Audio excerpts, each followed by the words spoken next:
Sir, dengue ফিভারের লক্ষণগুলো কি? প্রাথমিকভাবে যেহেতু ফিভার জ্বর তো আসবেই, তাছাড়া আমাদের গায়ে ছোট ছোট লাল লাল স্পট পড়বে, সারা বডিতে হতে পারে বা গায়ের যে কোনো জায়গাতে হতে পারে, এবং আমাদের ময়ময় ভাব বা প্রচুর বমি হবে।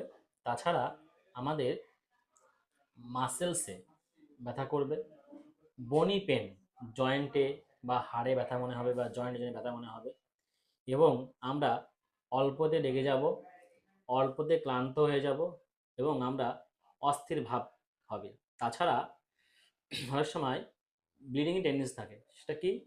হয়তো দেখবি যে নাক দিয়ে রক্ত পড়ছে, বা মুখের যে আমরা যে গাম বলি বা দাঁতের গোড়া থেকে ব্লিডিং হতে পারে। তাছাড়া কখনো কখনো দেখবো পায়খানা দিয়ে রক্ত হতে পারে, এবং প্রচুর পেটে ব্যথা করবে এবং খিদে কমে যাবে।